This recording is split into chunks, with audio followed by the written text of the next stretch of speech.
가만히 좀 있어봐. 이게 다 내가 예뻐서 내 딸 같아서 만져주는 건데 왜 이렇게 몸이 뻣뻣해? 감히 연대장 손길이 불쾌하다는 거야, 뭐야? 비릿한 술 냄새와 함께 끈적한 손길이 여군 중사 이하은의 허벅지를 파고들었다. 경기도 포천시 이동면의 한 외진 갈비집, 굳게 닫힌 연회석 문틈으로 새어나오는 목소리는 징그럽기 짝이 없었다. 육군 제5군단 예하 포병 여단장 박기철 대령이었다. 대령님, 이러지 마십시오. 근무 중인 부하에게 이러시는 건. 근무? 야, 임마. 내가 마시는 술잔을 채우는 게 내 근무야. 너 장기 복무 심사 코앞이지? 내 도장 하나면 내군 생활 펴질 수도 여기서 끝날 수도 있다는 거 몰라? 융통성 없기는. 박기철은 킬킬거리며 일부러 술을 테이블에 흘렸다. 이하은이 황급히 행주로 테이블을 닦으려 하자 그는 기다렸다는 듯 닦는 손 위를 덥석 쥐어잡았다. 소름 끼치는 웃음소리가 방 안을 가득 메웠다. 밖에서는 가을 귀뚜라미 소리가 요란하게 울려 퍼졌지만 이 방 안의 공기는 이미 썩어 들어가고 있었다. 다음 날 아침 포천 일동면에 위치한 5군단 사령부 연병장은 팽팽한 긴장감으로 감돌았다. 구름 한 점 없는 파란 가을 하늘 아래 수천 명의 장병이 오와 열을 맞춰 도열해 있었다. 오늘은 대한민국 건군 이래 최초의 여성 군단장 천수련 중장의 취임식이 있는 날이었다. 단상 아래 도열한 지휘관들 사이에서 박기철 대령은 입맛을 다셨다. 젠장, 하필이면 여자가 군단장이라니. 그것도 독종으로 소문난 707 출신이라며? 재수옴 붙었군. 그의 옆에 선 작전 참모가 눈치를 보며 속삭였다. 그래도 사령관님 조심하셔야 합니다. 별명이 피의 연꽃 아닙니까? 대테러 부대 팀장 시절에 혼자서 테러범 5을 맨손으로 제압했다는 전설이 있는 분입니다. 전설은 무슨. 계집이 날뛰어봤자지. 적당히 비위나 맞춰주면 알아서 기게 되어 있어. 여자는 보석이나 꽃다발 좀 안겨주면 사족을 못 쓰니까. 박기철은 콧방귀를 뀌며 넥타이를 느슨하게 고쳐맸다. 그는 자신이 이 지역의 왕이라 착각하고 있었다. 군단장이 바뀌든 말든 자신이 구축해 놓은 견고한 지역 카르텔과 비자금 라인은 절대 무너지지 않을 것이라 믿었다. 그때였다. 쿵, 쿵, 쿵. 마이크를 타고 울리는 군화 소리가 연병장의 정적을 깼다. 단상 위로 올라서는 인형. 정복을 입은 천수련 중장이었다. 그녀의 등장은 그 자체로 주변의 공기를 서늘하게 만들었다. 보통의 지휘관들이 짓는 인자한 미소 따위는 없었다. 마치 얼음으로 깎아 만든 듯한 차가운 얼굴, 그리고 먹잇감을 노리는 맹수처럼 형형하게 빛나는 눈동자가 연병장을 훑어내렸다. 그녀의 어깨 위 별 3개가 햇빛을 받아 날카롭게 번뜩였다. 부대 차렷. 천수련의 목소리는 높지 않았으나 묵직한 저음이 연병장 끝까지 쩌렁쩌렁하게 울렸다. 스피커의 성능 때문이 아니었다. 그것은 수많은 사선을 넘나든 자만이 가질 수 있는 내공, 바로 살기였다. 박기철은 순간 자신도 모르게 마른 침을 삼켰다. 단상 위에서 내려다보는 천수련의 시선이 마치 자신의 더러운 속내를 꿰뚫어보는 것만 같았다. 그녀는 준비된 취임사 원고를 펴지도 않았다. 그저 단상을 두 손으로 짚고 먹이를 탐색하는 독수리처럼 천천히 고개를 돌려 지휘관들을 하나하나 응시했다. 잠시 후 그녀의 입이 열렸다. 본관은 오늘부로 제5군단의 지휘봉을 잡는다. 나는 구구절절한 인사치레를 좋아하지 않는다. 내 원칙은 단 하나다. 천수련은 잠시 말을 멈췄다. 군인은 국가와 국민을 위해 존재한다. 허나 그 신성한 군복을 입고 국민의 고혈을 빨아먹거나 전우의 등에 칼을 꽂는 쓰레기가 내 눈에 띄는 순간 그녀의 시선이 정확히 박기철 대령이 서 있는 곳에 멈췄다. 박기철은 흠칫 놀라 어깨를 움츠렸다.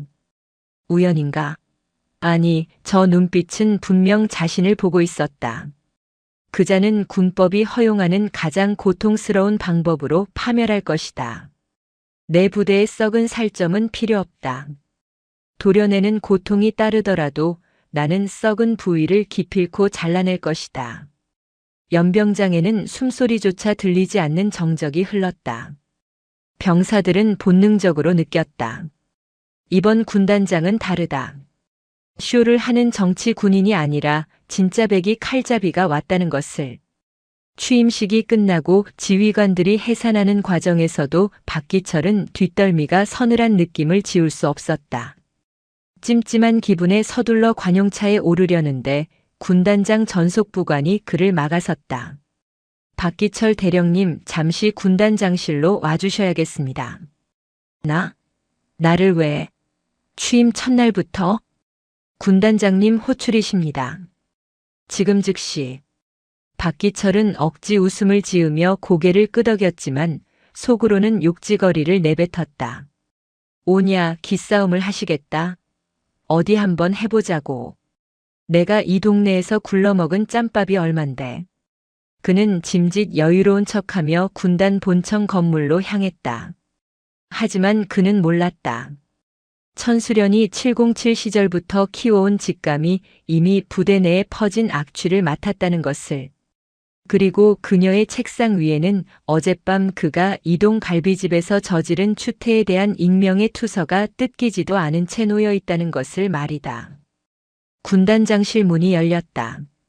거대한 집무실 책상 뒤 천수련은 창밖을 보며 등지고 서 있었다. 제5군단 예하 포병여단장 대령 박기철, 용무 있어 신고합니다. 천수련은 천천히 몸을 돌렸다. 그녀의 손에는 얇은 서류 봉투 하나가 들려 있었다. 그녀는 봉투를 책상 위에 툭 던졌다. 박 대령. 포천 이동갈비가 그렇게 맛있다지. 박기철의 눈동자가 흔들렸다. 예. 아, 예. 뭐 지역 명물이다 보니. 그런데 말이야. 천수련이 책상에 걸터 앉으며 상체를 앞으로 숙였다.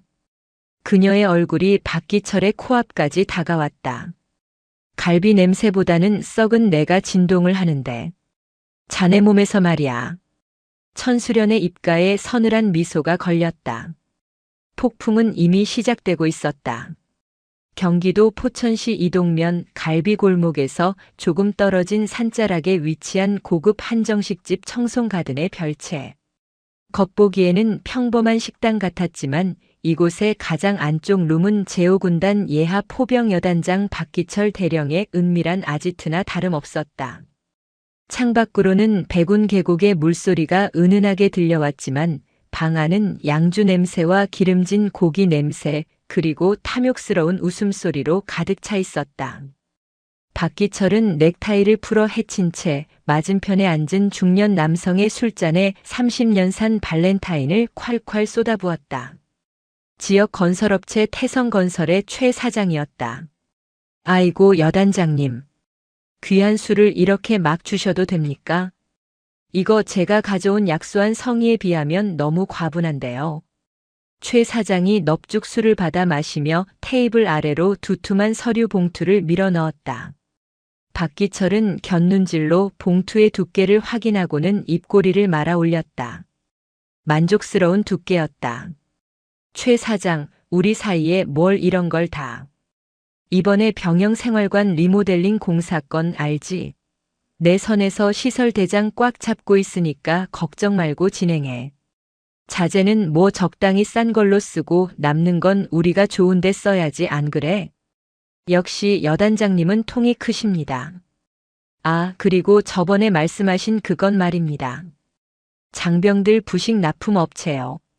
제 처남이 하는 식자재 마트 쪽으로 돌려주신다면 제가 섭섭지 않게 모시겠습니다. 고기도 등급만 1등급 찍힌 걸로 서류 맞추면 그만 아닙니까? 박기철은 젓가락으로 육회를 집어 입에 털어넣으며 킬킬거렸다. 병사들이 먹을 고기가 질기든 냄새가 나든 그에게는 중요하지 않았다. 그 차액이 자신의 뒷주머니로 들어온다는 사실만이 중요했다. 좋아, 좋아. 내가 보급 참모 조인트 까서라도 맞춰놓을 테니까. 대신 이번에 내 딸 유학 자금 들어가는 거 알지? 환율이 올라서 아주 죽겠어. 걱정 마십시오. 다음 달에 바로 꽂아드리겠습니다. 더러운 거래가 오가는 술자리가 무르익을 무렵 박기철의 휴대전화가 진동했다. 부관에게서 온 메시지였다. 이하은 중사 문서 결제차 대기 중입니다. 박기철의 눈이 번들거렸다. 그는 최 사장에게 양해를 구하고 비틀거리는 걸음으로 식당을 나와 대기하고 있던 관용차에 올랐다. 부대로 돌아가는 길 그의 머릿속은 온통 이하은 중사를 어떻게 요리할까 하는 생각뿐이었다. 여단장실에 도착한 박기철은 의자에 거만하게 기대앉아 인터폰을 눌렀다. 이 중사 들어오라고 해. 잠시 후 노크 소리와 함께 이하은 중사가 들어왔다. 단정한 정복 차림에 긴장한 표정이 역력했다. 그녀의 손에는 결제판이 들려 있었다. 충성. 중사 이하은 휴가 계획 보고차 용무 있어 신고합니다. 거기 둬. 박기철은 턱짓으로 책상을 가리켰다. 이하은이 결제판을 내려놓고 뒷걸음질 치려 하자 그가 손가락을 까딱였다. 어디 가나? 앉아. 차나 한잔하고 가야지. 괜찮습니다, 여단장님. 업무 복귀해야 합니다. 아, 앉으라니까. 여단장이 호의를 베푸는데 거절하는 거야? 박기철이 버럭 소리를 지르자 이하은은 어쩔 수 없이 소파 끝에 엉거주춤 앉았다. 박기철은 자리에서 일어나 냉장고에서 비타민 음료를 하나 꺼내 들고는 이하은의 옆자리에 바짝 붙어 앉았다. 소름 끼치는 술 냄새가 확 풍겼다. 이하은이 반사적으로 몸을 피하려 했지만 소파 팔걸이에 막혀 더 물러날 곳이 없었다. 이 중사 요즘 힘들지? 장기 복무 심사가 얼마 안 남았잖아. 내가 인사과장한테 슬쩍 들어보니까 경쟁이 치열하다던데. 박기철은 음료수 병을 따서 건네는 척하며 자연스럽게 이하은의 손등을 쓰다듬었다. 이하은은 감전된 듯 손을 뺐다. 감사합니다만 제 힘으로 열심히 해보겠습니다. 에이, 융통성 없기는. 군대가 실력만으로 되는 줄 알아? 줄을 잘 서야지, 줄을. 나 같은 든든한 동아줄이 바로 옆에 있는데 왜 썩은 동아줄을 잡으려고 그래? 박기철의 손이 이번에는 이하은의 어깨로 올라갔다. 어깨가 많이 뭉쳤네. 여군이 이렇게 몸이 굳어서야 어디 쓰겠어? 내가 마사지 좀 해줄까? 여단장님, 이러지 마십시오. 이하은이 벌떡 일어섰다. 모멸감에 얼굴이 붉게 달아올랐고 눈가에는 눈물이 고였다. 하지만 박기철은 태연했다. 오히려 그 반응을 즐기는 듯 했다. 왜 이렇게 예민하게 굴어? 딸 같아서 그러는 거야, 딸 같아서. 그리고 너 지금 나가면 장기 복무는 물 건너가는 줄 알아. 내가 인사고과에 뭐라고 적을지 궁금하지 않아? 지휘관 명령 불복종이나 상관에 대한 태도 불량 같은 거 한 줄만 들어가도 내군 생활 끝이야. 그것은 명백한 협박이었다. 이하은의 주먹이 부들부들 떨렸다. 가난한 집안의 가장으로서 군인은 그녀에게 단순한 직업이 아니라 생존이었다. 박기철은 그 약점을 너무나 잘 알고 집요하게 파고들었다. 다시 앉아. 내 술이 좀 깼는데 커피나 한 잔 타봐. 아주 달달하게. 박기철이 비릿한 웃음을 흘리며 소파 깊숙이 몸을 파묻었다. 이하은은 입술을 피가 나도록 깨물며 떨리는 손으로 커피 믹스를 집어들었다. 등 뒤에서 들리는 박기철의 흥얼거림이 마치 뱀이 목을 조여오는 소리처럼 들렸다. 이 지옥 같은 시간이 언제쯤 끝날지 그녀는 가늠조차 할 수 없었다. 다음 날 오전 이하은은 뜬 눈으로 밤을 지새우고 부대 내 상담실로 향했다. 더 이상 참을 수 없었다. 박기철의 추행은 날이 갈수록 대담해졌고 어제는 급기야 블라우스 단추를 만지작거리는 짓까지 서슴지 않았다. 이대로 있다가는 정말 끔찍한 일을 당할지도 모른다는 공포가 그녀를 엄습했다. 하지만 상담실 문을 열고 들어갔을 때 그녀를 맞이한 건 전문 상담관이 아닌 인사과장 김소령이었다.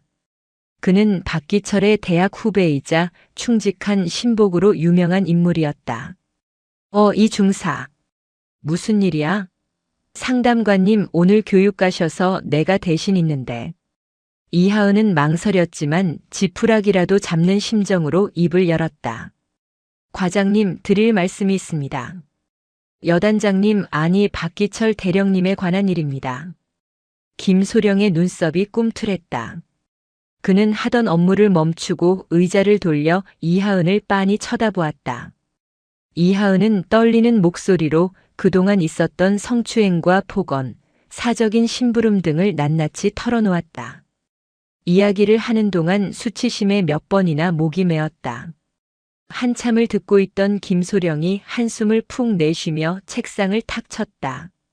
이 중사, 너 지금 이거 굉장히 위험한 발언인 거 알지? 네. 그게 무슨? 여단장님이 너를 아끼셔서 격려 차원에서 한 행동들을 성추행으로 몰고 가면 어떡하나. 원래 그분이 좀 스킨십이 많고 호탕하신 분이잖아. 그걸 그렇게 삐딱하게 받아들이면 사회생활 못해.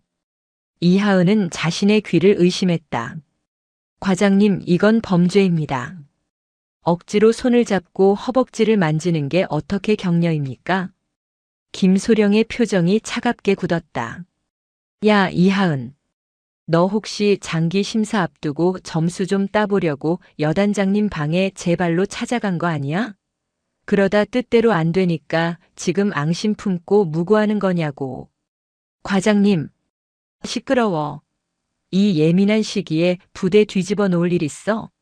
없던 일로 할 테니까 나가. 그리고 이 뻥끗이라도 했다간 너 무고죄로 영창 갈 줄 알아. 김소령은 문을 가리키며 윽박질렀다. 이하은은 쫓겨나듯 상담실을 나왔다. 복도를 걷는데 다리에 힘이 풀려 주저앉을 뻔했다.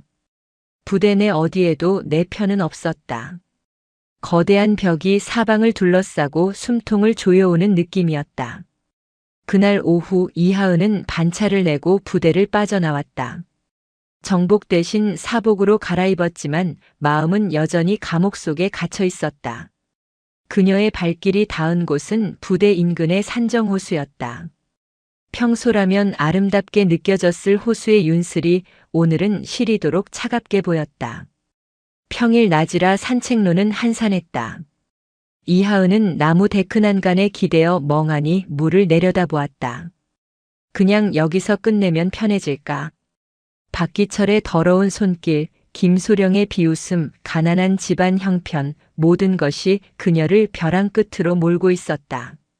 난간을 잡은 손에 힘이 들어갔다. 몸이 서서히 앞으로 기울어지던 찰나였다. 거기 경치 구경하기엔 자세가 너무 위험한데. 낮지만 또렷한 목소리가 들렸다. 이하은이 화들짝 놀라 고개를 돌렸다. 검은색 캡 모자를 눌러쓰고 회색 트레이닝복을 입은 여성이 벤치에 앉아 생수병을 따고 있었다. 모자 챙 아래로 보이는 눈빛이 예사롭지 않았다. 신경 쓰지 마세요. 이하은이 퉁명스럽게 대꾸하고 다시 호수를 바라보려 했지만 그 여성은 어느새 자리에서 일어나 이하은의 옆으로 다가와 있었다. 젊은 친구가 얼굴에 그늘이 너무 짙어. 세상 다 산 사람처럼. 여성은 아무렇지 않게 난간에 팔을 걸치며 말을 건넸다. 누구신데 자꾸 말을 거시는 거예요? 그냥 지나가던 동네 언니라고 해두지. 근데 그쪽 군인이지? 이하은의 눈이 커졌다. 사복을 입었는데 어떻게 알았을까? 자세가 딱 잡혀 있잖아. 서 있는 폼이나 말투나. 5군단 소속인가? 여성은 모자를 살짝 고쳐 썼다. 드러난 얼굴은 화장기 하나 없었지만 묘한 기품과 날카로움이 공존했다.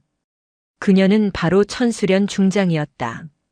취임 후 공식 일정 틈틈이 신분을 숨기고 영내와 인근 지역을 돌며 민정을 살피던 중이었다. 천수련은 이하은의 눈동자 깊은 곳에 서린 절망을 단번에 읽어냈다. 그것은 전장에서 죽음을 목전에 둔 병사들이나 벼랑 끝에 몰린 사람들이 짓는 눈빛이었다. 커피 한잔 할까? 내가 사지. 천수련은 거절할 틈도 주지 않고 성큼성큼 근처 자판기로 걸어갔다. 덜컹 소리와 함께 종이컵 2개가 나왔다. 그녀는 따뜻한 캔 커피를 이하은의 손에 쥐어주었다. 손이 얼음장 같네. 마셔. 이하은은 엉겁결에 커피를 받아들었다. 따뜻한 온기가 손바닥을 타고 전해지자 억눌러왔던 감정이 툭 터지듯 터져나왔다. 처음 보는 사람, 다시는 안 볼 사람이라는 생각에 오히려 마음이 풀린 것일까? 아니면 이 낯선 여자가 주는 알 수 없는 신뢰감 때문일까? 상관이 저를 괴롭힙니다. 이하은의 입술이 파르르 떨렸다. 천수련은 아무 말 없이 커피를 마시며 그녀의 다음 말을 기다렸다. 성추행을 하고 협박을 합니다. 신고하려고 했지만 아무도 제 말을 들어주지 않아요. 오히려 저를 꽃뱀 취급해요. 저는 그냥 군인이 되고 싶었을 뿐인데. 이하은은 결국 주저앉아 오열했다. 죽고 싶어요. 그 사람 죽여버리고 저도 죽고 싶어요. 천수련의 눈매가 매섭게 좁혀졌다. 그녀는 707 시절 수많은 악인을 보아왔지만 부하의 영혼을 파괴하는 내부의 정만큼 역겨운 것은 없었다. 그녀는 주머니에서 손수건을 꺼내 이하은에게 건넸다. 그리고 몸을 낮춰 이하은과 눈을 맞췄다. 이름이 뭔가? 이하은 중사입니다. 이하은 중사. 잘 들어. 천수련의 목소리가 바뀌었다. 방금 전에 동네 언니 같은 느슨함은 사라지고 강철 같은 단단함이 배어나왔다. 죽지 마. 내가 죽으면 그 쓰레기는 웃으면서 또 다른 먹잇감을 찾을 거야. 복수는 내가 죽어서 하는 게 아니야. 살아서 그놈이 가진 모든 걸 뺏고 바닥을 기게 만드는 게 진짜 복수다. 하지만 저는 힘이 없습니다. 그 사람은 여단장이고 저는 일개 부사관일 뿐인걸요. 천수련이 피식 웃으며 모자를 벗었다. 짧게 친 단정한 머리카락이 바람에 흩날렸다. 힘? 내가 빌려주지. 네. 그게 무슨. 오늘부로 자네의 직속 상관은 그 여단장이 아니야. 바로 나다. 천수련은 멍한 표정의 이하은을 일으켜 세우며 나직이 그러나 분명하게 말했다. 내가 오군단장 천수련이다. 이제 눈물 닦아. 지금부터 사냥을 시작할 거니까. 산정호수의 바람이 차가웠지만 이하은 중사의 가슴 속에는 뜨거운 무언가가 꿈틀거리고 있었다. 천수련 중장은 넋이 나간 표정의 이하은을 자신의 관용차 뒷좌석에 태웠다.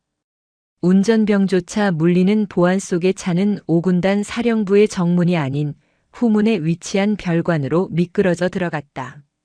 이곳은 천수련이 취임 직후 707 시절부터 손발을 맞춰온 최정예 요원들을 불러들여 만든 비공식 작전실이었다. 별관 내부는 겉모습과 달리 최첨단 장비로 가득 차 있었다. 모니터 여러 대가 쉴 새 없이 돌아가고 있었고 그 앞에는 날카로운 눈매의 사내가 키보드를 두드리고 있었다. 707 정보과장 출신인 장민간 조사관이었다. 오셨습니까, 대장님? 아니, 군단장님. 현황 보고해. 천수련은 외투를 벗어 던지며 의자에 앉았다.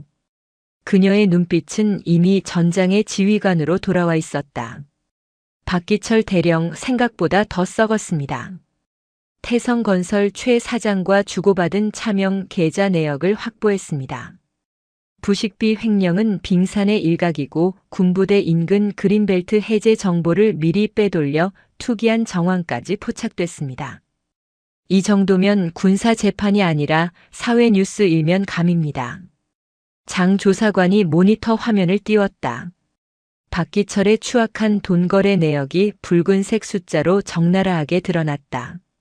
천수련은 그 화면을 차갑게 노려보다가 옆에 서 있는 이하은을 돌아보았다. 이하은 중사. 내가 당한 일들 증거가 없어서 묻혔다고 했지? 네. 녹음이라도 했어야 했는데 여단장실에 들어갈 때는 휴대전화를 반납해야 해서. 오늘 밤이 기회다. 천수련이 책상 서랍에서 손톱만큼 작은 칩 하나를 꺼내 테이블 위에 올렸다. 박기철은 오늘 밤 이동면 갈비골목의 원조 이동갈비 별관 전체를 빌렸다. 표면적으로는 지역 유지들과의 간담회지만 실상은 뇌물 수수와 향응 제공의 장이 될 거야. 그리고 그자는 반드시 너를 부를 거다. 술 시중을 들라면서. 이하은의 얼굴이 하얗게 질렸다. 그 지옥 같은 자리에 또 가야 한다는 공포가 엄습했다. 무서운가? 천수련의 질문에 이하은은 입술을 깨물며 고개를 숙였다. 무섭습니다. 그 사람 눈만 봐도 숨이 막힙니다. 당연해. 하지만 피하면 평생 도망쳐야 해. 오늘 밤 내가 이 도청 장치를 몸에 지니고 그 방에 들어간다면 그놈의 목줄을 쥘 수 있어.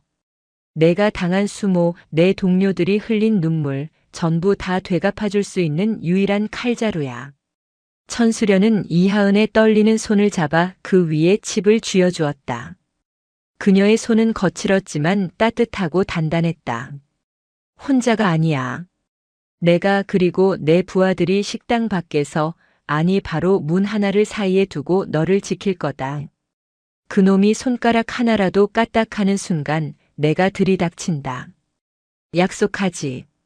이하은은 손에 쥐어진 작은 칩을 꽉 쥐었다. 땀이 배어나왔다. 박기철의 비릿한 웃음소리가 이명처럼 들려왔지만 동시에 천수련의 강렬한 눈빛이 그 소리를 덮어버렸다. 살아야 했다. 아니, 이겨야 했다. 하겠습니다. 제가 하겠습니다. 천수련의 입꼬리가 살짝 올라갔다. 좋아. 작전명은 청소. 5군단에 낀 기름때를 벗겨낸다. 장 조사관, 헌병대장 호출해. 믿을 수 있는 병력으로 딱 2개 분대만 추리라고 해. 보안 유지가 생명이다. 작전실의 공기가 무겁게 그러나 빠르게 돌아가기 시작했다. 이하은은 옷깃 안쪽에 초소형 도청기를 부착했다. 거울 속에 비친 그녀의 얼굴은 더 이상 겁에 질린 피해자가 아니었다. 전장에 나가는 병사의 비장함이 서려 있었다. 저녁 7시. 어둠이 내려앉은 포천 이동면의 거리는 네온사인으로 번쩍였다. 박기철 대령의 관용차가 부대를 빠져나가는 것이 CCTV에 포착되었다. 그 뒤를 일반 승용차로 위장한 천수련의 차량과 헌병대 승합차가 일정한 거리를 두고 조용히 뒤따랐다. 사냥이 시작되었다. 원조 이동갈비 식당의 별채는 본관과 떨어져 있어 은밀한 회동을 하기에 안성맞춤이었다. 박기철은 상석에 앉아 벌써 얼굴이 불구죽죽하게 달아올라 있었다. 그의 양옆에는 지역 유지들과 건설업자들이 앉아 아부성 발언을 쏟아내고 있었고 맞은편에는 억지로 불려나온 여군 하사관 2명이 불안한 표정으로 앉아 있었다. 아, 우리 여단장님. 이번에 승진하셔야죠. 제가 서울 쪽에 줄 좀 대놓았습니다. 어이쿠, 김 사장. 역시 자네밖에 없어. 이번에 새로 온 군단장, 그 계집애가 아주 깐깐하게 굴어서 피곤해 죽겠단 말이야. 무슨 감찰이니 뭐니 하면서 들쑤시고 다니는데 내 뒷조사는 꿈도 못 꿀 거다. 박기철은 숯불 위에서 지글거리는 갈비를 집게로 휘저으며 낄낄거렸다. 여자가 너무 설치면 집안이 망한다는데 군대 꼬라지 잘 돌아갑니다. 그나저나 박 대령님, 오늘 메인 이벤트는 언제 옵니까? 그 이 중사라고 했나? 아, 깨. 오라고 했지. 튕기기는 엄청 튕기는데 맛이 있어. 원래 순진한 애들이 꺾는 맛이 있거든. 박기철의 저급한 농담에 좌중이 폭소를 터뜨렸다. 구석에 앉은 여군 하사관들은 주먹을 꽉 쥐고 고개를 숙일 뿐이었다. 감히 여단장의 말에 토를 달 수 있는 분위기가 아니었다. 그때 미닫이 문이 열리고 이하은 중사가 들어왔다. 단정한 정복 차림이었지만 긴장감으로 인해 안색이 창백했다. 충성. 중사 이하은 호출받고 왔습니다. 박기철의 눈이 번들거렸다. 그는 자신의 옆자리를 손바닥으로 팡팡 두드렸다. 오, 우리 이 중사 왔어? 여기 앉아. 오늘 귀한 분들이 많이 오셨으니까 인사 좀 드리고. 이하은은 심호흡을 한번 하고 천천히 걸어가 박기철의 옆자리에 앉았다. 옷깃 속에 숨겨진 도청기가 피부에 닿는 느낌이 선명했다. 지금 이 모든 대화가 실시간으로 천수련 군단장에게 전송되고 있다는 사실이 유일한 위안이었다. 술 한 잔 받아. 여기 계신 김 사장님이 너 장기 복무 도와줄 수도 있는 분이야. 박기철이 억지로 술잔을 이하은의 손에 쥐어주었다. 이하은이 머뭇거리자 박기철의 표정이 순식간에 험악하게 일그러졌다. 분위기 깨게 왜 이래? 마시라고. 이하은은 눈을 질끈 감고 독한 양주를 입에 털어넣었다. 목구멍이 타들어가는 것 같았다. 그렇지. 아이고 예쁘다. 박기철은 만족스럽다는 듯 웃으며 슬그머니 손을 이하은의 허벅지 위로 올렸다. 이하은이 움찔하며 몸을 피하려 했지만 박기철은 손에 힘을 주어 꽉 움켜쥐었다. 가만히 있어. 예뻐서 쓰다듬는 거잖아. 너 저번에 내가 말했지? 내 말만 잘 들으면 꽃길 걷게 해준다고. 근데 왜 자꾸 튕겨? 혹시 다른 남자 생겼냐? 대령님 손 치워주십시오. 이하은이 작게 속삭였다. 하지만 박기철은 들은 척도 하지 않았다. 오히려 손을 더 깊숙이 밀어넣으며 귓가에 입을 가져다 댔다. 역겨운 술 냄새가 코를 찔렀다. 이 중사, 오늘 밤 끝나고 나랑 2차 가자. 내 관사로. 가서 조용히 얘기 좀 하자고. 내 몸매가 아주 군복 입혀놓기 아깝단 말이야. 선은 넘었다. 이것은 명백한 성폭력이었다. 식당 밖 검은색 승합차 안에서 헤드셋을 끼고 이 소리를 듣고 있던 천수련의 눈에서 불꽃이 튀었다.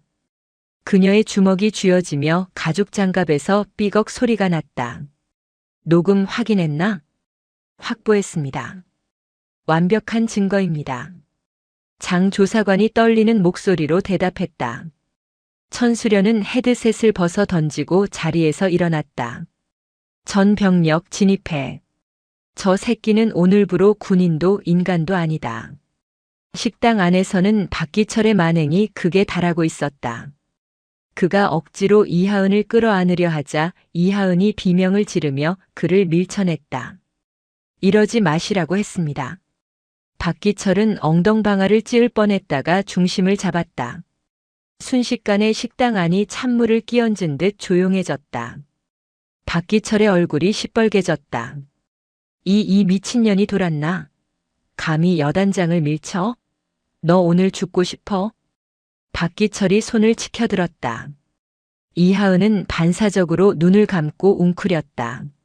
하지만 매서운 손바닥은 내려오지 않았다. 대신 쾅 하는 굉음과 함께 두꺼운 참나무 미닫이문이 박살나며 날아갔다. 나무 파편이 사방으로 튀었다.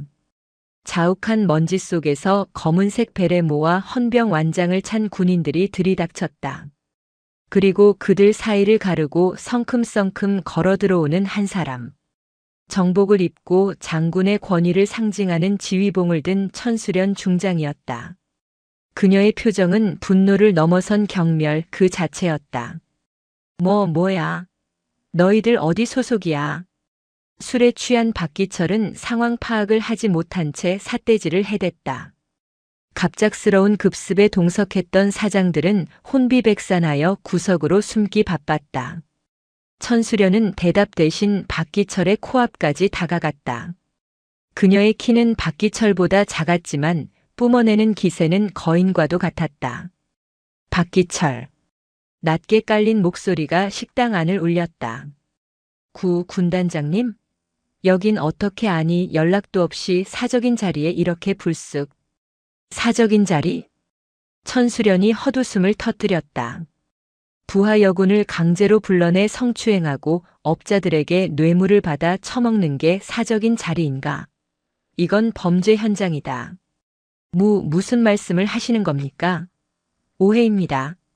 이건 그냥 격려 차원에서. 짝. 말이 끝나기도 전에 천수련의 손바닥이 박기철의 뺨을 후려쳤다. 고막이 터질 듯한 파열음과 함께 박기철의 고개가 획 돌아갔다. 입안이 터져 피가 튀었다. 식당 안에 모든 사람이 얼어붙었다. 삼스타 군단장이 대령의 뺨을 날린 전무후무한 상황이었다. 오해? 내 귀로 똑똑히 들었다. 군복 입혀놓기 아깝다고. 관사로 가자고. 박기철은 얼얼한 뺨을 감싸 쥐고 뒷걸음질 쳤다. 공포가 밀려왔다. 저 여자는 제정신이 아니다. 군단장님, 이건 폭행입니다. 제가 누군지 아십니까? 육군본부에 아는 선배가 천수련은 박기철의 명치를 그대로 걷어찼다. 707 시절 테러범을 제압하던 그 발차기였다. 박기철은 컥 소리를 내며 바닥에 꼬꾸라져 뒹굴었다. 토사물과 술이 섞여 바닥을 더럽혔다. 내 놈 뒷배가 누구든 상관없어. 지금 여기선 내가 법이고 내가 정이다. 천수련은 바닥에 널브러진 박기철에게 다가갔다. 그리고 쭈그리고 앉아 그의 넥타이를 움켜쥐었다. 이하은 중사. 구석에서 떨고 있던 이하은이 고개를 들었다. 천수련은 그녀를 보며 고개를 끄덕였다. 이제 끝났다. 잘 견뎠어. 그 짧은 한마디에 이하은은 참았던 눈물을 터뜨렸다. 천수련은 다시 박기철을 내려다보았다. 일어나. 살려주십시오. 잘못했습니다. 한 번만. 일어나라고. 천수련이 넥타이를 잡아당겨 그를 억지로 일으켜 세웠다. 박기철은 다리가 풀려 제대로 서지도 못했다. 천수련은 헌병대장에게 눈짓했다. 이자들 전부 현행범으로 체포해. 뇌물 공여자 및 성폭력 방조범들이다. 그리고 박기철. 천수련은 박기철의 넥타이를 손에 칭칭 감았다. 마치 개 목줄을 쥔 모양새였다. 너는 차에 탈 자격도 없다. 내가 저지른 짓거리를 내 부하들이 다 보는 앞에서 심판받아야지. 그게 무슨 의학? 천수련은 그대로 넥타이를 잡아당겨 박기철을 질질 끌고 식당 밖으로 나갔다. 박기철은 네 발로 기어가듯 비참한 몰골로 끌려나갔다. 식당 입구에는 이미 소문을 듣고 모여든 구경꾼들과 식사하던 병사들이 웅성거리고 있었다. 저거 여단장 아니야? 와, 대박. 군단장이 끌고 가는 거야? 수군거림과 카메라 플래시가 터졌다. 박기철은 쪽팔림과 공포에 고개를 들 수 없었다. 천수련은 아랑곳하지 않고 그를 짐짝처럼 헌병대 트럭 짐칸이 아닌 바닥에 내동댕이 쳤다. 헌병대 이자를 연병장 국기계양대로 압송한다.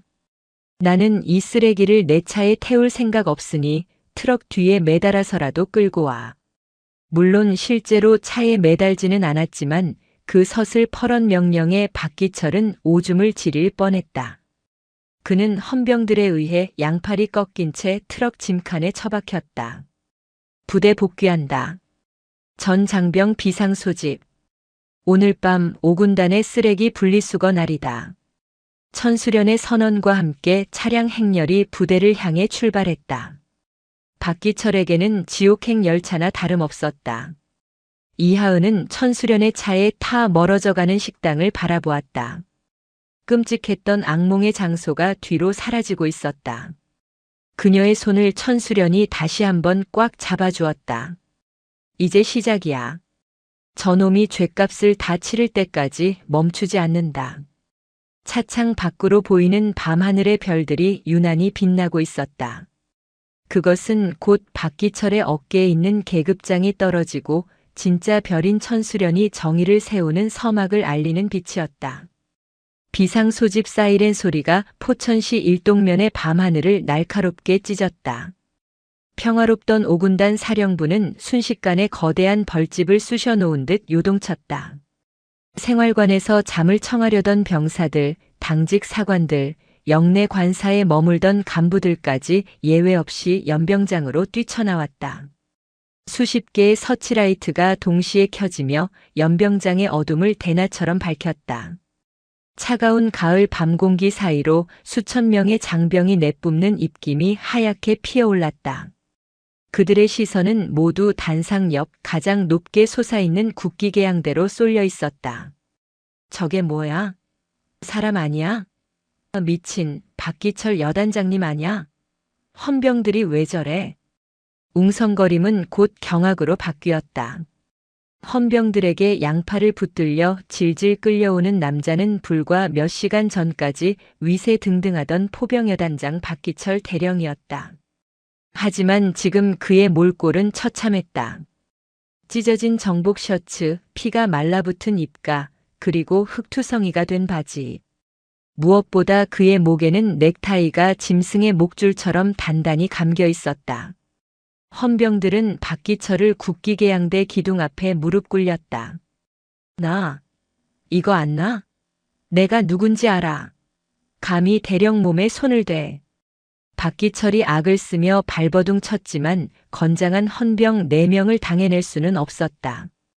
그때 군화 발자국 소리가 또각또각 울리며 군중을 갈랐다. 홍해처럼 갈라진 병력 사이로 천수련 중장이 걸어 나왔다. 그녀는 단상에 오르는 대신 박기철의 눈높이에 맞춰 그의 앞에 섰다. 천수련은 헌병에게 손짓했다. 묶어. 짧고 서늘한 명령이었다. 예, 알겠습니다. 헌병들이 굵은 포박용 밧줄로 박기철의 몸을 국기계양대 기둥에 칭칭 감기 시작했다. 군단장님, 이건 인권유린입니다. 군법회의에 회부하시든가 절차를 밟으셔야지 이게 무슨 짓입니까? 박기철이 비명을 지르듯 항변했다. 천수련은 그의 말을 무시한 채 헌병에게서 마이크를 건네받았다. 스피커의 볼륨이 최대로 올라갔다. 쩌렁쩌렁한 하울링 소리에 연병장에 있던 모든 이가 숨을 죽였다. 제오군단 장병들은 들어라. 천수련의 목소리는 분노를 꾹꾹 눌러 담아 더욱 무겁게 깔렸다. 이자는 오늘 자신의 우월한 지위를 이용해 힘없는 부하 여군을 술자리에 강제로 불러내고 성적으로 유린하려 했다. 그것도 모자라 지역 토호들과 결탁해 너희들이 먹어야 할 부식비를 횡령하고 너희들이 입어야 할 피복비를 빼돌려 자신의 배를 불렸다. 병사들 사이에서 낮은 욕설과 탄식이 터져나왔다. 그동안 짬밥이 형편없었던 이유, 생활관 시설이 낙후되었던 이유가 저 탐욕스러운 대령 때문이었다는 사실에 분노가 들끓었다. 천수련은 박기철에게 다가가 그의 턱을 억세게 들어올렸다. 서치라이트 불빛이 박기철의 공포에 질린 얼굴을 비췄다. 박기철 대령, 자네가 아까 식당에서 그랬지? 발정난 개는 묶어놔야 한다고. 여자는 남자의 놀이개일 뿐이라고.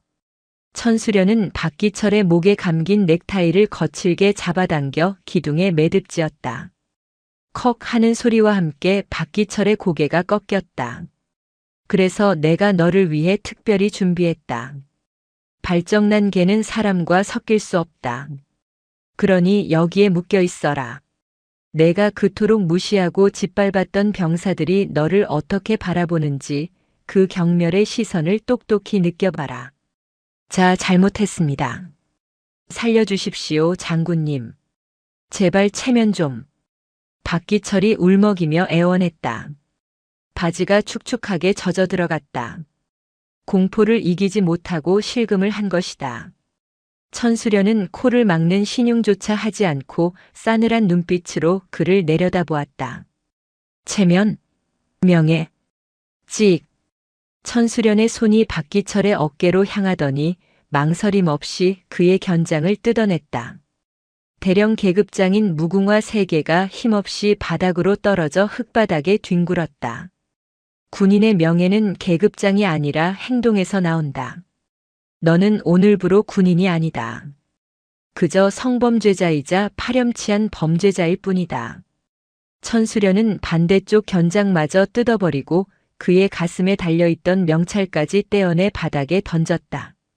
헌병대장. 예. 헌병대장 중령 강철수. 이자를 헌병대 유치장이 아니라 독방에 수감해라. 조사 전까지 그 누구와의 면회도 불허한다. 물 한 모금도 내 허락 없이는 주지 마라. 그리고 내일 날이 밝는 대로 군 검찰 특별수사팀에 인계해라. 뼛속까지 탈탈 털어서 죄목 하나하나 다 찾아내. 명 받았습니다. 천수련은 뒤도 돌아보지 않고 돌아섰다. 부대 해산. 모두 내무반으로 복귀해라. 오늘은 푹 자라. 내일부터는 더 깨끗해진 부대에서 밥 먹게 해줄 테니까. 병사들은 제자리에 못 박힌 듯 서 있다가 누군가가 먼저 박수를 치기 시작하자 순식간에 우레와 같은 함성이 터져나왔다. 와! 군단장님 만세! 그것은 단순한 환호가 아니었다. 억눌려왔던 서름이 씻겨 내려가는 해방의 외침이었다. 박기철은 국기개양대에 묶인 채 수천 명의 병사들이 보내는 조소와 환호 속에서 고개를 떨구었다. 포천의 밤바람이 그의 찢어진 옷자락을 비참하게 흔들었다. 자신이 그토록 튼튼하다고 믿었던 권력의 동아줄은 이미 끊어져 있었다. 다음 날 5군단 헌병대 지하 조사실. 창문 하나 없는 이곳의 공기는 서늘하고 묵직했다. 쇠로 된 책상 하나와 의자 2개가 전부인 삭막한 공간에 박기철이 앉아 있었다. 하룻밤 사이에 그는 10년은 늙어 보였다. 정복은 벗겨지고 칙칙한 수의를 입은 상태였다. 철문이 육중한 소리를 내며 열리고 707 출신의 장민간 조사관과 군 검찰관이 들어왔다. 그들의 손에는 두꺼운 파일철이 들려 있었다. 잠은 좀 주무셨습니까, 박기철 씨? 장 조사관은 대령이라는 호칭을 생략했다. 박기철이 핏발선 눈으로 그들을 노려보았다. 너희들 감당할 수 있겠어? 내 뒤에 누가 있는지 몰라. 국방부에 내 동기들이 깔려 있어. 지금이라도 풀어주면 없던 일로 해줄 테니까. 아직 상황 파악이 안 되시나 본데. 장 조사관이 파일철을 책상 위에 툭 던졌다. 당신 동기들, 오늘 아침부터 줄줄이 사표 쓰고 있습니다. 당신이랑 통화한 내역, 뇌물 상납한 내역 우리가 다 언론에 흘렸거든요. 지금 국방부고 6본이고 당신 손절하느라 바쁩니다. 뭐라고? 그리고 이거 한번 보시죠. 장 조사관이 태블릿 PC를 켰다. 화면에는 어젯밤 식당에 함께 있었던 태성건설 최 사장의 진술 영상이 재생되었다. 아이고 검사님, 저는 억울합니다. 박기철 그 양반이 시켜서 억지로 돈 준 거예요. 안 주면 공사 대금 결제 안 해준다고 협박하는데 제가 무슨 힘이 있습니까? 여기 장부 다 있습니다. 그 양반이 룸사롱에서 쓴 돈까지 제가 다 냈다고요. 박기철의 손이 부들부들 떨렸다. 믿었던 형님 아우 사이가 하루아침에 이렇게 무너질 줄은 몰랐다. 이건 모함이야. 저 새끼가 살려고 거짓말하는 거라고. 거짓말? 그럼 이건 어떻습니까? 이번에는 음성 파일이 재생되었다. 과장님, 이건 범죄입니다. 억지로 손을 잡고 허벅지를 만지는 게 어떻게 격려입니까? 야, 이하은. 너 혹시 장기 심사 앞두고 점수 좀 따보려고. 이하은 중사가 상담실에서 김소령과 나누었던 대화 내용이었다. 김소령이 몰래 녹음해둔 파일이었다. 김소령 역시 살기 위해 박기철의 모든 악행 기록을 군 검찰에 넘긴 것이었다. 김소령 이 배신자 새끼가. 당신 신복이라던 인사과장 김소령, 당신이 여군들 성추행할 때 망봐준 거, 인사 기록 조작한 거 전부 불었습니다. 당신 혼자 죽는 게 억울했나 봅니다. 박기철은 망연자실했다. 모든 퇴로가 막혔다. 하지만 진짜 지옥은 이제부터였다. 조사실 문이 다시 열리고 천수련 군단장이 들어왔다. 그녀의 뒤에는 낯익은 중년 여성이 서 있었다. 박기철의 아내였다. 여보. 박기철이 반색하며 일어나려 했지만 아내의 표정은 싸늘했다. 그녀의 손에는 이혼 소장과 서류 뭉치가 들려 있었다. 앉아. 더러운 몸으로 어딜 다가와. 무슨 말을 그렇게 해? 내가 지금 모함을 받아서. 모함? 이 사진들도 모함이니? 아내가 사진 수십 장을 박기철의 얼굴에 뿌렸다. 그가 비자금으로 마련한 오피스텔에서 내연녀들과 드나드는 사진들이었다. 당신이 딸 유학 자금이라고 거짓말하고 빼돌린 돈으로 딴 살림 차린 거 내가 모를 줄 알았어? 군단장님이 다 알려주시더라. 당신이 숨겨놓은 차명 계좌, 땅 문서 전부 다. 그게 아니라. 더 들을 것도 없어. 내 딸한테 부끄러워서라도 당신이랑은 못 살아. 재산 분할? 꿈도 꾸지 마. 당신 명의로 된 건 어차피 다 굳고 환수될 거고 내 명의로 된 건 건드리지도 못하게 조치 다 끝났으니까. 아내는 뒤도 돌아보지 않고 조사실을 나갔다. 박기철이 절규하며 아내의 이름을 불렀지만 닫힌 철문은 열리지 않았다. 천수련이 의자를 끌어당겨 넋이 나간 박기철 앞에 앉았다. 어때? 가진 게 아무것도 없는 기분이. 너. 내년이 내 인생을 다 망쳤어. 죽여버릴 거야. 박기철이 악을 쓰며 천수련에게 달려들려 했지만 헌병들이 그를 제압해 의자에 결박했다. 천수련은 눈 하나 깜짝하지 않았다. 내 인생을 망친 건 내가 아니야. 내 썩어 빠진 욕망이지. 천수련은 마지막 서류 한 장을 펼쳐 보였다. 이건 압류 목록이다. 내가 평생 긁어모은 더러운 돈, 땅, 건물, 주식. 전부 몰수다. 이 돈은 전액 피해 장병들의 피해보상금과 국고로 환수된다. 너는 빈털터리로 감옥에 가서 평생 썩게 될 거야. 아, 연금도 박탈인 건 알지? 박기철의 고개가 툭 떨어졌다. 돈도 명예도 가족도 미래도 모두 사라졌다. 남은 것은 차가운 감옥 바닥과 전 국민의 조롱거리라는 오명뿐이었다. 꺼내줘. 제발. 여기서 나갈 방법은 딱 하나다. 천수련이 몸을 일으키며 말했다. 죗값을 다 치르고 죽어서 나가는 것. 그전에는 햇빛 볼 생각하지 마. 천수련이 나가고 육중한 철문이 쾅 닫혔다. 완전한 어둠 속에 남겨진 박기철은 짐승 같은 울음소리를 토해냈다. 그것은 회한의 눈물이 아니라 모든 것을 잃은 악인의 비명이었다. 그의 영혼은 그렇게 탈탈 털려 바닥까지 추락했다. 경기도 의정부시 제2작전사령부 보통군사법원 대법정. 방청석은 취재진과 군 인권센터 관계자들, 그리고 휴가까지 내고 찾아온 5군단 장병들로 발 디딜 틈이 없었다. 피고인석에 앉은 박기철은 불과 몇 주 만에 반송장이 되어 있었다. 머리카락은 하얗게 샜고 퀭한 눈은 초점을 잃은 채 바닥만 응시했다. 재판장이 판결문을 읽어 내려가는 동안 법정 안에는 침 삼키는 소리조차 들리지 않았다. 피고인 박기철은 고위 장교라는 신분을 악용하여 부하들에게 상습적인 성폭력을 가하고 국방 예산을 개인의 사리사욕을 위해 횡령했다. 이는 군의 기강을 무너뜨리고 국민의 신뢰를 배반한 중대한 범죄다. 재판장이 잠시 말을 멈추고 안경을 고쳐 썼다. 이에 본 법원은 피고인에게 징역 25년을 선고한다. 또한 횡령액 전액 추징 및 성폭력 피해자들에 대한 징벌적 손해배상을 위해 피고인 명의의 모든 재산을 강제 처분할 것을 명령한다. 이 25년. 박기철이 비명에 가까운 소리를 내며 그대로 혼절했다. 방청석에서는 박수가 터져 나왔다.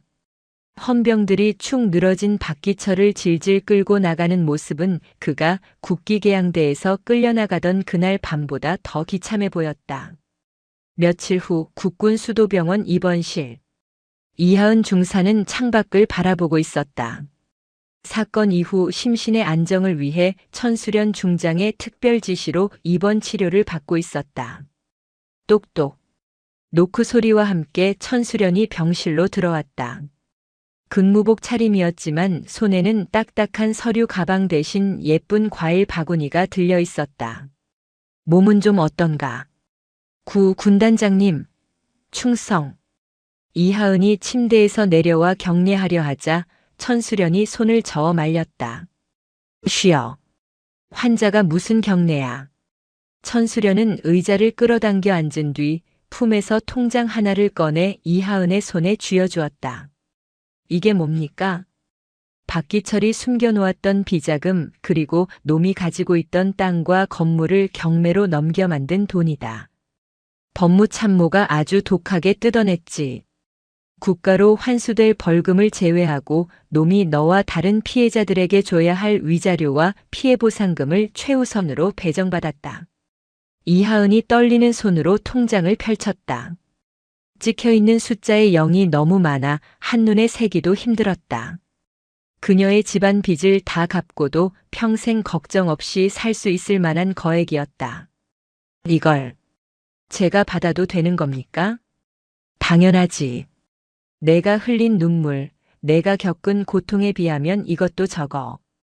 박기철 그자는 알거지가 되어서 감옥에 갔어. 영치금 넣어줄 가족도 없으니 거기서 비누 하나 사 쓰는 것도 벌벌 떨 거다.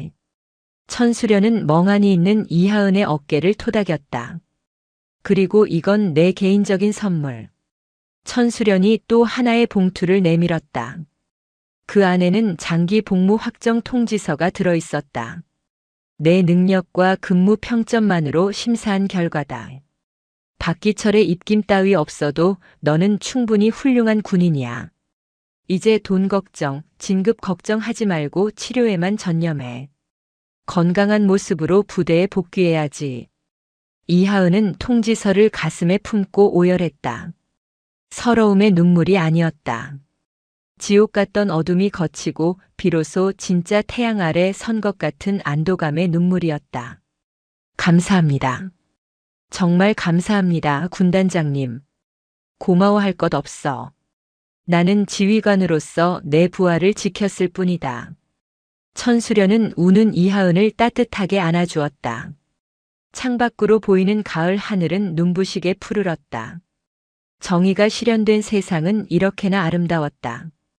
박기철 사건은 단순히 군 내부의 스캔들로 끝나지 않았다. 천수련 중장이 박기철을 국기계양대에 묶어놓고 일갈하던 영상 헌병대가 그를 끌고 가는 사이다 영상이 유튜브에 유출되면서 대한민국이 발칵 뒤집혔다. 조회수 500만 돌파. 쓰레기 참교육하는 걸크러쉬 장군님 이게 진짜 군인이다. 천수련 중장 신드롬 5군단으로 입대하고 싶습니다. 인터넷 커뮤니티와 뉴스 댓글은 천수련에 대한 찬사로 도배되었다. 중장년층은 속이 다 시원하다. 옛날 같으면 덮었을 텐데 세상 좋아졌다며 열광했고 젊은 층은 진정한 리더라며 팬덤까지 형성할 기세였다. 한 달 뒤 청와대 영빈관.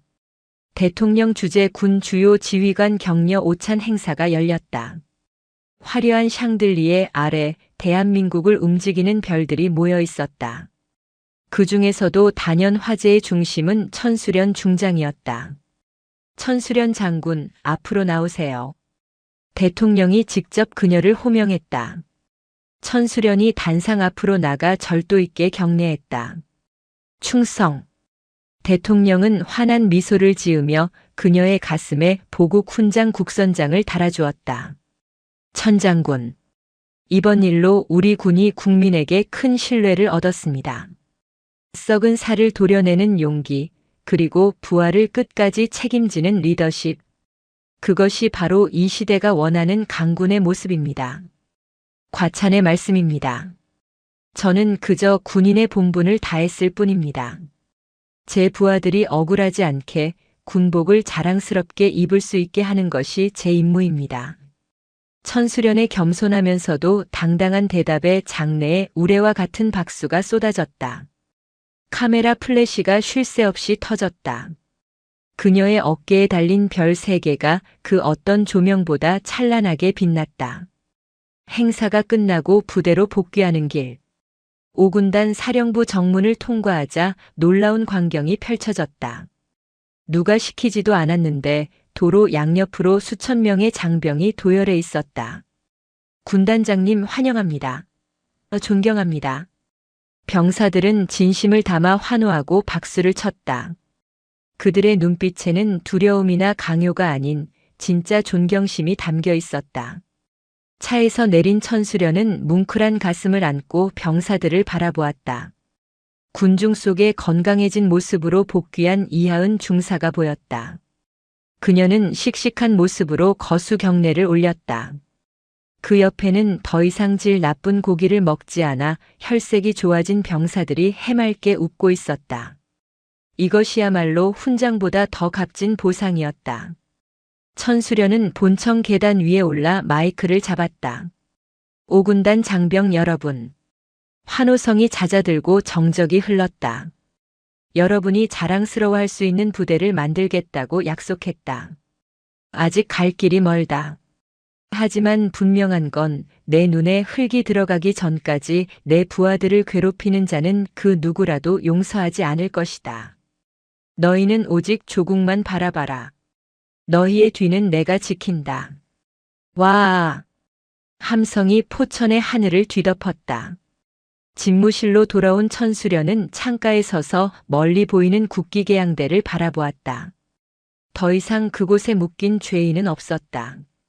바람에 펄럭이는 태극기와 5군단기만이 힘차게 날리고 있었다. 이제야 진짜 군대답군.